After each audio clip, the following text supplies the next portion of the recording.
Hola a todos, bienvenidos a una nueva edición de Hablemos de Educación con Antonio Corrales. Como ustedes saben, yo soy un educador, un empresario y un profesor de la Universidad de Houston Clear Lake.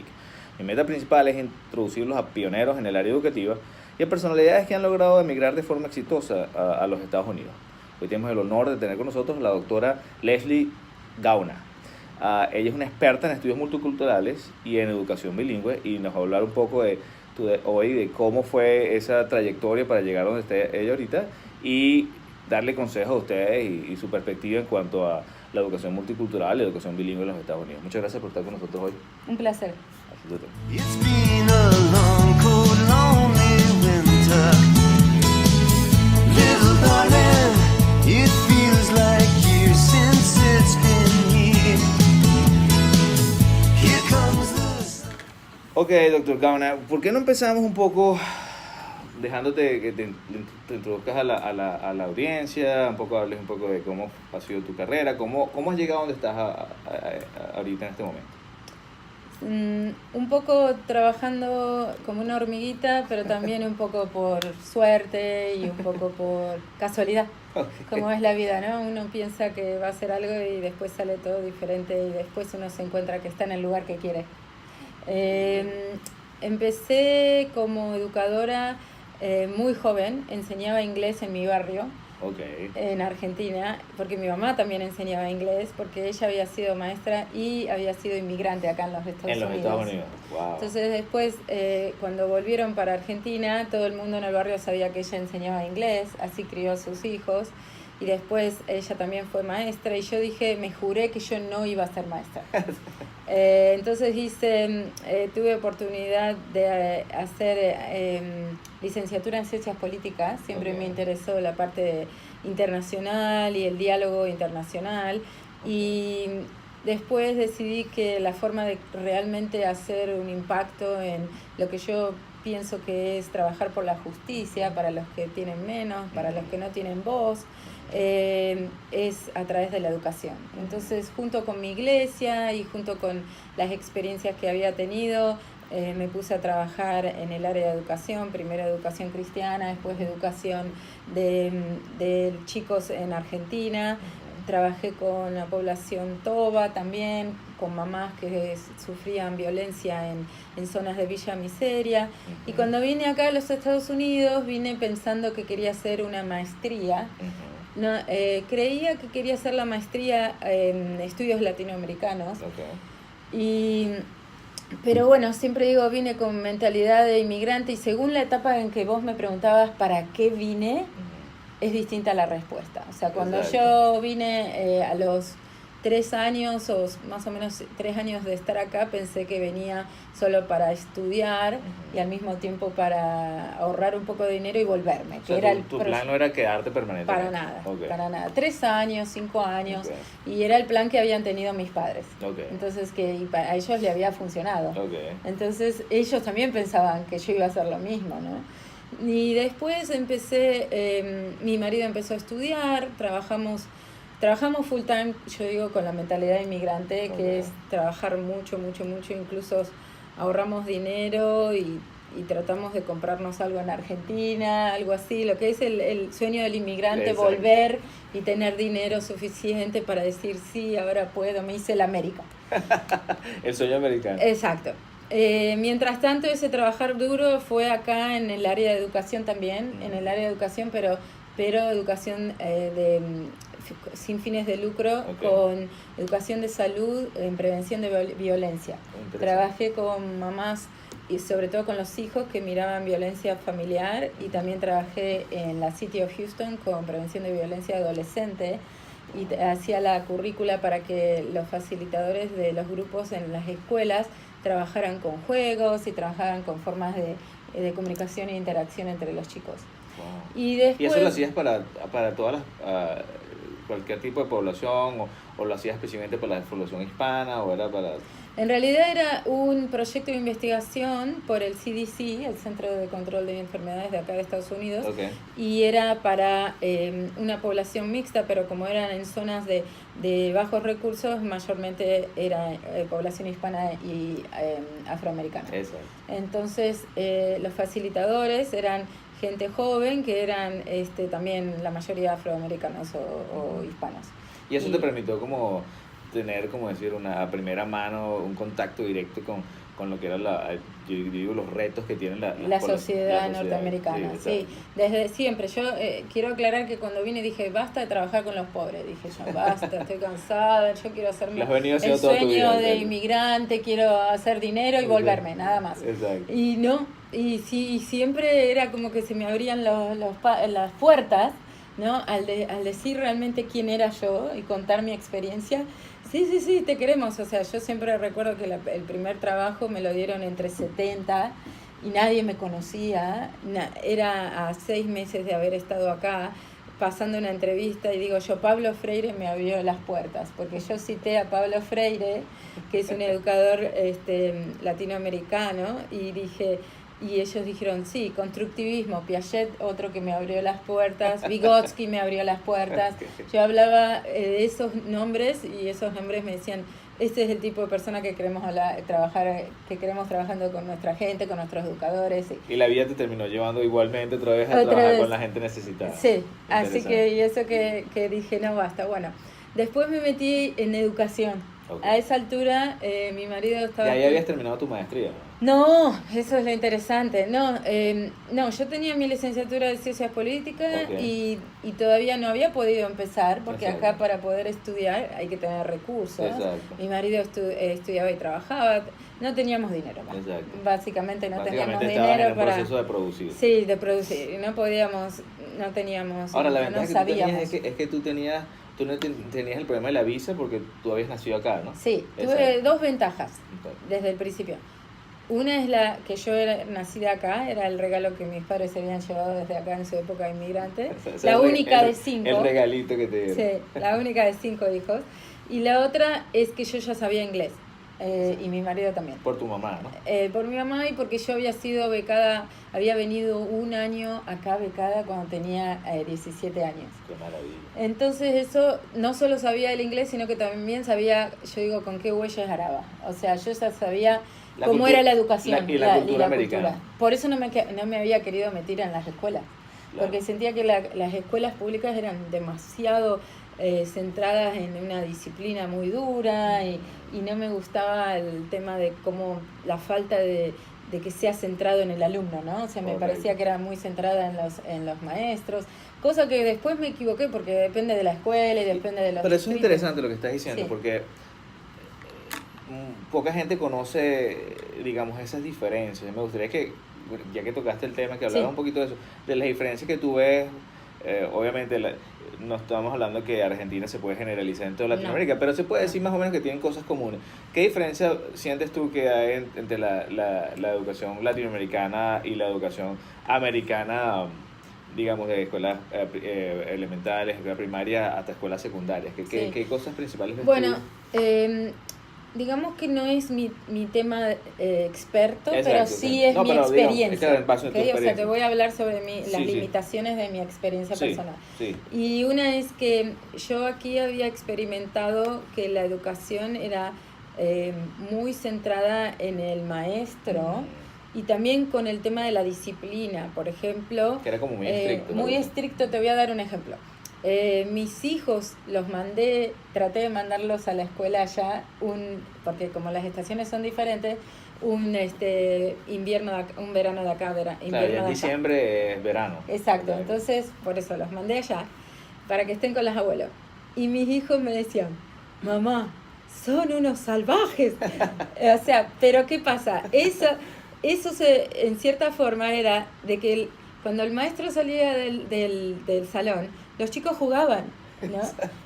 Jugaban tirándose cosas y subiéndose a la mesa. Esto era una escuela privada, ¿no? Exacto. Yo recuerdo, como también era una escuela católica, que hay muchas, ¿no?, en nuestros países, y recuerdo también tirando un libro a uno, una tiza al otro, cosas así. Pero sí con una relación muy fuerte con los profesores, una relación personal y una relación muy fuerte con los alumnos, porque estábamos todo el tiempo en las mismas clases, ¿no? No cambiábamos de clase. Correcto. Entonces, cuando uno se conocía, se creaba como una hermandad. Una hermandad que dura hasta hoy. Sí. ¿No? En cambio acá, no, todo el mundo cambia, también hay mucha movilidad de Hay cómo muchas se... escuelas también, o sea, muchas pasan de la escuela, escuelas. quizás tienes una escuela para niños muy pequeñitos, después tienes Sí. la escuela elemental, después tienes la Sí. middle school, Sí. después tienes la... Entonces como Sí. mucho, es verdad, muchos cambios, ¿no? Pero entonces, eso de lo que yo digo que eran salvajes, es una forma de generar amistades muy fuertes. Porque es como hacer travesuras juntos. Correcto. ¿No? Y entonces, eso, yo siempre digo que lo ¿Qué es lo que más hace con los hermanos? exacto, lo más importante que fue para mí de la escuela fue la educación de relacionarme y de Relaciones humanas. establecer relaciones humanas muy fuertes que duran hasta aún hoy. Y eso es lo que me ayudó a mí como inmigrante cuando vine acá. Yo lo primero que hice fue quién va a ser mi familia, porque en realidad una de las cosas que uno dice, hoy uno llega y está solo, es verdad, al principio estuvimos muy solos, nos ayudó nuestra iglesia, me acuerdo, pero era una diferencia cultural muy grande, muy solo. Me acuerdo que llorábamos y decíamos, nadie nos quiere, nadie nos conoce, nadie nos llamaba por teléfono, no teníamos historia crediticia, no éramos nadie, decíamos nosotros, ¿no? Solos. Pero después empezamos a conocer, por supuesto, siempre es más fácil con gente de su propia cultura, un grupo de gente argentina, que fueron nuestra familia elegida. Correcto. Y que continuaron siendo nuestra familia. Y los amigos se terminan convirtiendo en la familia, ¿no? Son mi familia. O sea, yo Navidad, Año Nuevo lo festejo con ellos. Mi hermana, después de 10 años que yo estuve acá, mi hermana vino y a veces ella pensaba, ¿cómo? ¿Estás celebrando con tu familia, con tus amigos en vez de conmigo? En vez de conmigo, claro, bueno, porque ella también estableció otra familia. Entonces, la familia, eso se lo agradezco a mi escuela y a mi formación de lo que es para mí generar redes de apoyo, ¿no? Claro que sí. Entonces, todo lo demás, el estudio es independiente. O sea, entre mis compañeros tengo ingenieros, abogados, arquitectos, tengo contadores, toda gente que ha sido profesional, pero se ha tenido que, yo decimos en Argentina, bancar, o sea, te han tenido que hacerse solos en ese trayecto profesional en Argentina. También la universidad es muy distinta. La universidad ya es o sobrevivís o te morís, en el sentido de que no es que nadie te va a ayudar a pasar los exámenes en el sentido de ser organizado. Correcto. Por ejemplo, allá en mi época había huelgas, había paros que después que uno no podía estudiar porque no podía rendir las materias. No era común seguir una estructura de clases en donde uno va y hace el examen y entonces ya al final de la clase ya termina el examen y ya pasó. Exacto. No es nada. No es ese nivel de organización, ¿no? No, para nada. O sea, uno tenía que estudiar solo. ¿O con quién? Con alguien. Yo me encontré gente que de la universidad, tengo 2 amigas que todavía con las cuales estudié, y esas son hermanas para mí, ¿no? Entonces acá no, acá la cuestión universitaria es mucho más organizada, para mí es más fácil en ese sentido, pero es mucho más difícil por ahí acceder económicamente. Claro, porque allá en Argentina la educación es gratis, todo el mundo acá tiene acceso. es paga. Entonces son los pros y los cons. Ahora, volviendo al punto que estabas por hacer, entonces no habías empezado a hacer la maestría, ¿qué pasó luego? Entonces, cuando decidí ser maestra, hice lo que se llama 2x1. Yo me había recibido de maestra normalista. No me aceptaron nada de eso. Solo me aceptaron el título de licenciada en Ciencias Políticas, que sería como una undergraduate. O sea, tú ya venías de maestra normalista de Argentina y licenciada en Ciencias. Entonces, me aceptaron solo ese, el de la Universidad Nacional de Rosario. Pero entonces lo que hice fue lo que se llama acá un post-baccalaureate, o sea, después haciendo la maestría y la certificación. Uno necesita una certificación para ser maestro, entonces lo hice los dos juntos. Como sacando dos títulos simultáneos. Sí, en realidad los 2 títulos, pero que en muchas materias son equivalentes, entonces había algunas extras. Te ahorras algún tiempo y dinero. Claro. Entonces, esa época fue muy dura en el tema de estudiar, trabajar full time, porque me metí a trabajar full time con un certificado de emergencia que se dice acá en Texas, como hace tanta falta de maestros bilingües. Que todavía hay. Todavía hay, esa es mi área de especialización. Exacto. En realidad, la necesidad de maestros bilingües que sean hispanoparlantes. Correcto. Y entonces eso es salí con la maestría, trabajé full time y mientras tanto, digo yo, tenía hijos, porque ya estaba en la época de tener hijos. Exacto. Y tuve 3 hijos, los 3 hijos mientras trabajaba y estudiaba. Así que eso era, y mi marido también haciendo su maestría en speech, ¿no? Por eso cuando tú oyes gente que da excusas de que no se puede hacer, y te me les digo, sí se puede. Sí se puede, y además siempre digo a las alumnas que vienen a mi clase y que están trabajando, ya me siento con un corazoncito especial para ellos. Claro. Y las que están trabajando y que están embarazadas, también me pasa que digo. Tienes un punto de maridos, ¿no? O alumnas, porque tuve un alumno que estaba trabajando y estudiando y él estaba a cargo de 3 hijos, ¿no? Exacto. Joven, y entonces también, ¿no? Pensando en esos desafíos, entendiéndolos, pero al mismo tiempo se puede hacer, ¿no? Se puede hacer. Y así que después que saqué la maestría, trabajé. En un momento dado decidí trabajar para Writers in the Schools, que tiene que ver con... Hubo 2 cosas que digo yo me ayudaron también a conocer esta sociedad, pero a conocerme a mí al mismo tiempo, que es que hice teatro. Mucho tiempo hice teatro, mi marido también, un tipo de teatro que se llama Playback Theater, y que es un tipo de teatro foro en donde uno toma historias de la gente y nosotros reactuamos la historia. Oh, wow. Entonces eso lo hicimos en inglés y en español a través de toda la ciudad y con muchas comunidades, comunidades hispanas, comunidades en la escuela, comunidades en el centro médico, comunidades que ellos contaban su historia, ¿no? Entonces yo siempre dije, Playback me ayudó a enraizarme. Entonces el tema de hacer teatro, fíjate que interesante, nunca había habido eso, ¿no? El tema de hacer teatro te permitió como conocer más la sociedad americana, ¿no? Totalmente. Y además sentir vínculos, es como leer buena literatura. La buena literatura es cuando es auténtica, no importa de dónde sea. Correcto. Lo mismo las historias que surgen espontáneamente de la gente que participa de estos performances, de estos shows, y te une instantáneamente porque te sentís identificado. No hay forma de hacer ese tipo de teatro si no sabes escuchar. Correcto. Entonces escuchar a la gente y además darles un buen producto como algo bello que se puede dar en un nivel de teatro. En realidad dejé mi iglesia y eso dice, esto es mi religión, ¿no? Se convirtió tu nueva... espiritualidad. Tu nuevo centro también, yo me imagino, tu nuevo centro de apoyo, ¿no? Exacto. Desde el punto de vista...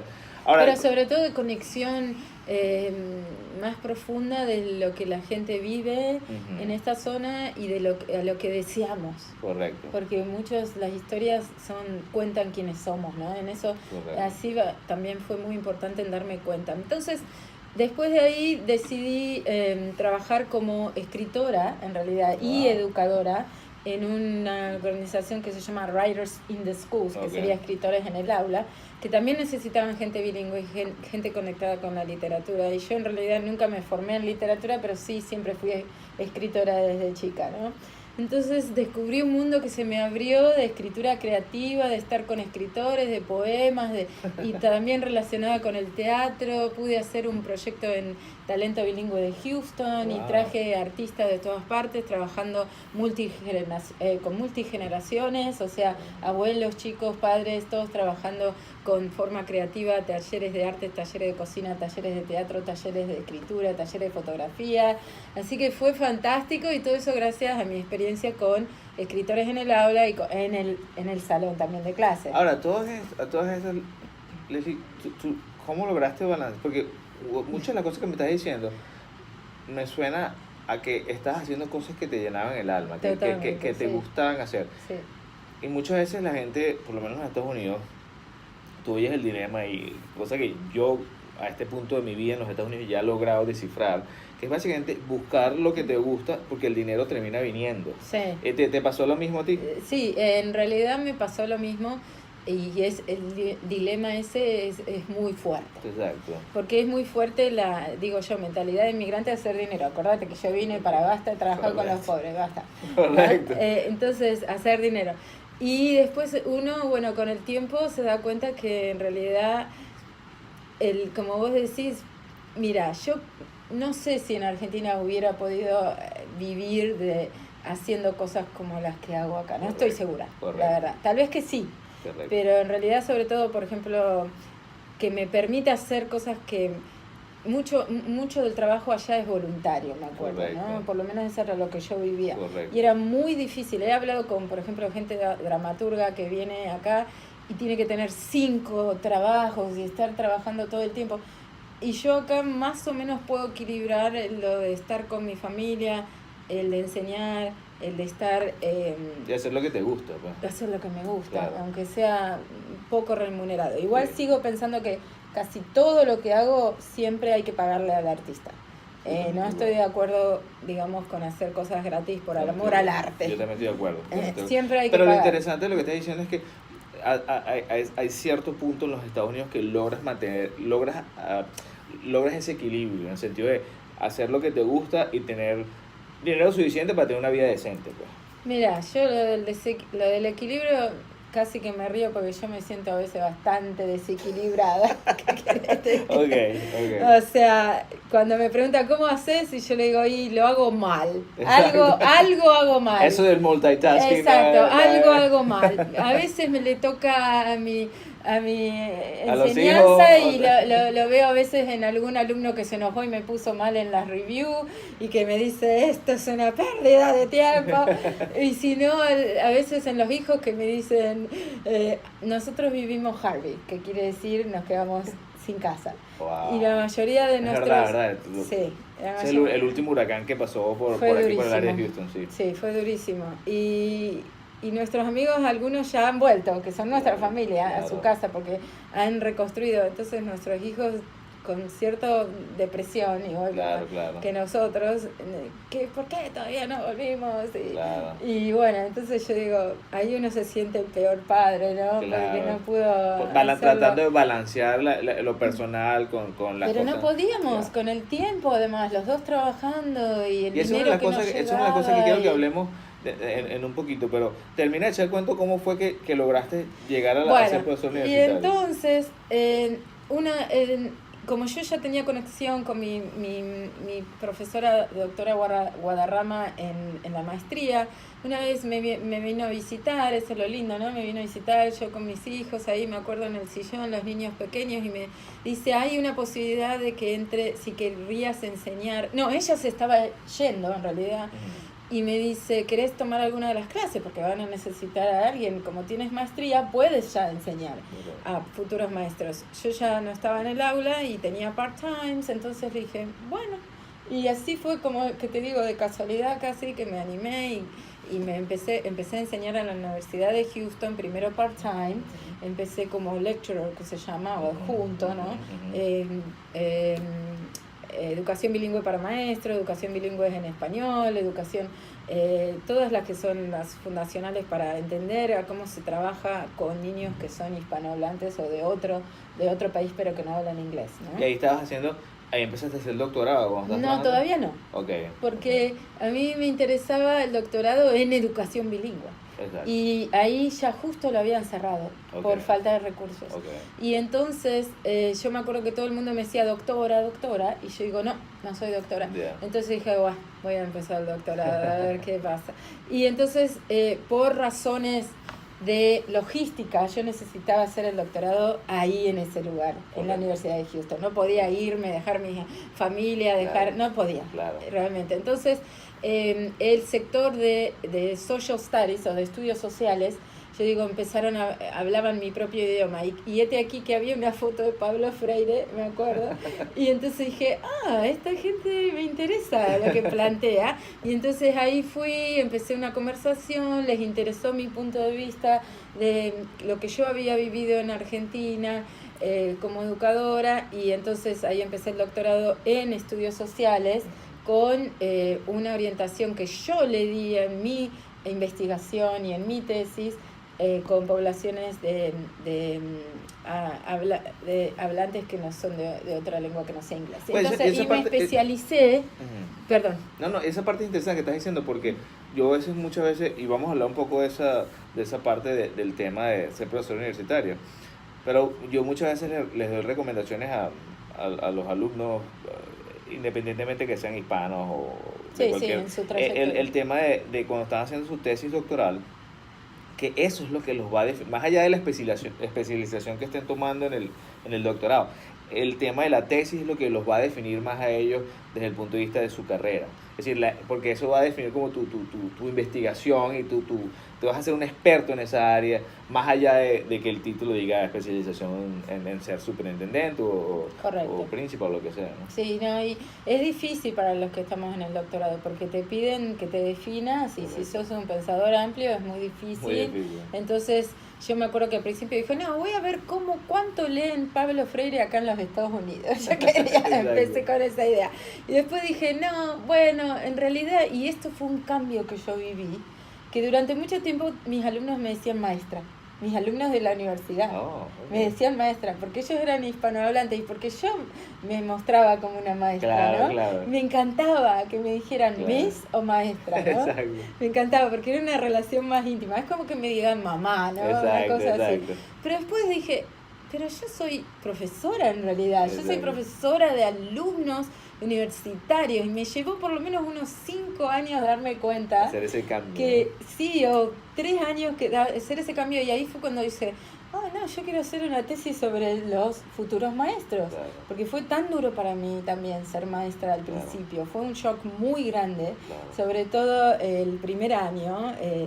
Yo no conocía bien el sistema educativo acá, o por lo menos yo venía con todas mis ideas constructivistas y fue muy, muy restringido, ¿no? Entonces, ¿qué fue lo más difícil para ti? Poner en práctica lo que que yo quería, mi visión. Entonces yo me que era un poco definir rápidamente. Para definirla era que sea grados centrados en el alumno desde el punto de vista constructivista, ¿no? O sea, que desde el punto de vista en donde el niño va construyendo su propio conocimiento, junto con un maestro que es facilitador de ese camino. Que no es el protagonista, sino un facilitador. Exacto, y eso fue muy difícil para mí. Claro. A pesar de que yo que estoy en las escuelas todo el tiempo, yo siento que eso ha venido evolucionando. Totalmente. Quizás no ha llegado al punto que... Pero sí siento que ha venido evolucionando el tema, que cada vez más tú sientes más ese empuje de que los maestros se conviertan más en facilitadores que protagonistas. Sí, yo te estoy hablando de 20 años atrás. Claro. Entonces, esos 20 años se ha habido cambio. Claro. Y lo que antes, en 20 años, eran gente muy progresista y unos pocos, hoy en día ya se entiende como, sí, así es que se debe hacer. Como que es la mejor práctica. Bueno, por gente como tú que ha logrado eso. Ahora, ¿por qué no le das a la audiencia un poco de qué es eso de ser profesor universitario? O sea, ¿qué implica eso?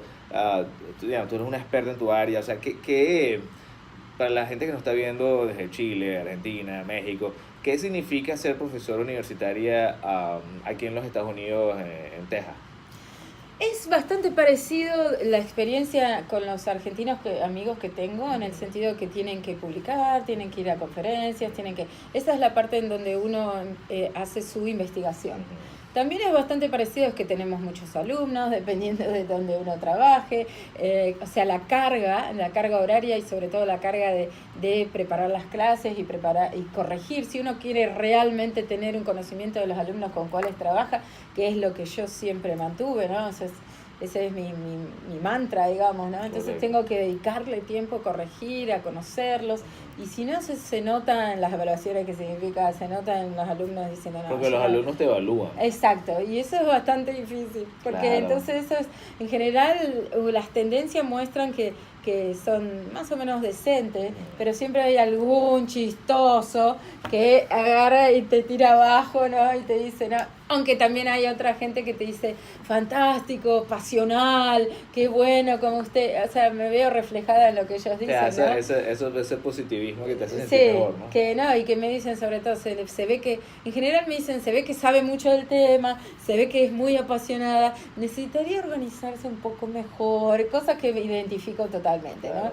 Y lo otro es que acá, a mí lo que me parece, que aunque algunos investigadores argentinos también lo pueden hacer, que uno puede viajar y conectar, y eso da amplitud a después poder establecer relaciones, por ejemplo, a través de Skype o colaboraciones así, que yo sé que se hacen en otras partes del mundo, porque de hecho estoy colaborando con 2 chicas en Chile ahora y uno en Brasil, y así que o sea, como que te dan oportunidades para establecer relaciones profesionales. Sí, y la sensación de que a uno le paguen por hacer algo que a uno le gusta es muy fantástico, interesante, ¿no? Ahora, déjame preguntarte el tema tuyo, especialmente el tema de estudios multiculturales y educación bilingüe. cómo ves el estado de esos dos temas en Estados Unidos en este momento? O sea, el tema de los estudios multiculturales y el tema de la educación bilingüe. ¿Cómo ves eso? ¿Cuál es el estado de esas dos carreras? Es decir, ¿la gente está teniendo un interés mayor o tú ves que está teniendo un impacto, por lo menos en las escuelas, el tema del multiculturalismo y educación bilingüe? Bueno, el tema de la educación bilingüe ha sido constante en los 40 años que hemos vivido, ¿no? Pasados. Y ha sido, hoy en día, ha vivido vaivenes políticos. Okay. En donde dicen, basta con la educación bilingüe, y en general eso es lo mismo, una visión conservadora de basta con los inmigrantes y basta de darle a esta gente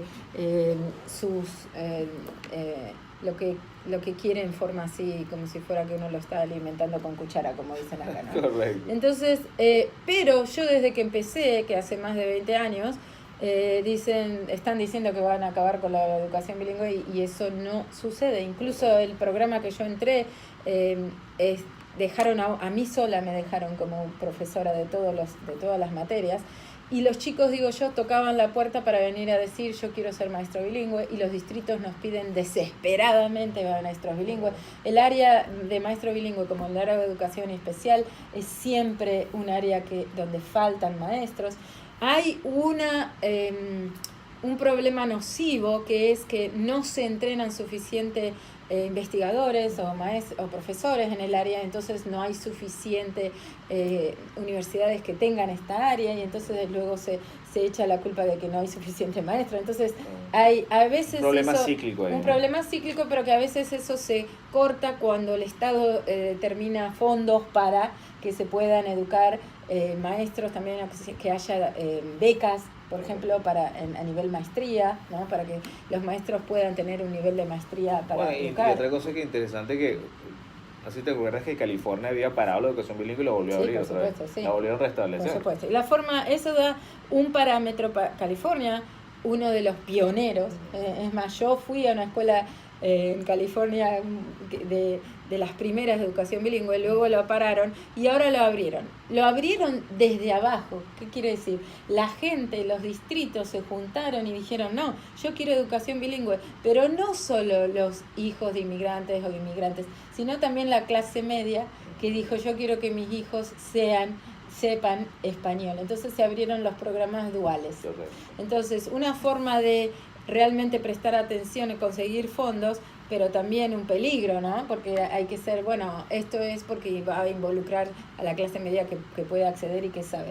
Bueno, beneficiémonos de eso, si eso es lo que vamos a hacer, pero siempre teniendo en cuenta, como dijo una vez un director de la escuela donde mis niños iban, que era escuela dual, teniendo en cuenta que nuestra prioridad es educar a estos niños que vienen sin saber inglés y que nosotros queremos que mantengan sus dos idiomas. Entonces ha cambiado el enfoque y el enfoque es, en realidad, el enfoque ha cambiado a que sea bicultural y lo que se llama una literacidad también bilingüe, ¿no? Correcto. Pero también, todavía, desgraciadamente, la mayoría de los programas, por lo menos en Texas y también creo que en los Estados Unidos, es de corto plazo. Correcto. Corto plazo quiere decir al minuto, al año, en general 2, 3 años que el niño ya sabe funcionar en inglés, lo pasamos a inglés, perdiendo y cortando la posibilidad de que ese niño siga siendo bilingüe toda la vida, ¿no? Correcto. Entonces, después cuando vienen a estar en la secundaria, pero sobre todo en la universidad, decimos, ok, ¿quién quiere ser maestro bilingüe?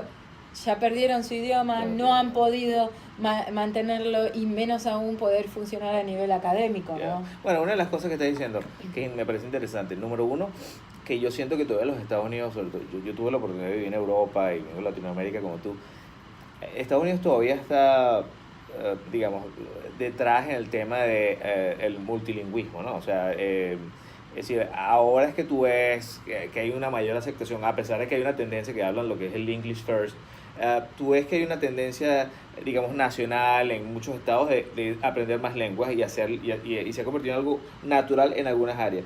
Lo otro que es interesante para la audiencia es entender que la educación bilingüe, las investigaciones prueban que la educación bilingüe es esencial para que los niños hagan una transición, sobre todo los que tienen como lengua materna, otra lengua que el inglés, que hagan una transición exitosa al inglés. Eso es otra cosa interesante que yo creo que es importante saber. Y lo otro que tú dijiste que me pareció interesante también es que había una tendencia en los últimos de 10 años en el tema de los programas duales, que entonces que ha logrado digamos, venderle un poco a aquel ciudadano que habla inglés solamente, decirle, mira, tú puedes ayudar a que estos niños no solamente hagan la transición exitosamente, sino que tú también aprendas español, o aprendas chino, o aprendas otro idioma. O sea. Exacto, tú lo has dicho y lo has resumido muy bien. Y lo interesante es que pienso yo que en los países latinoamericanos esta investigación, la mayor parte es bastante mínima. Y eso es un área que se podría crecer en los países latinoamericanos. Correcto. Porque, por ejemplo, mi papá es de una zona de Argentina que es Corrientes, en donde el guaraní es un idioma de la calle.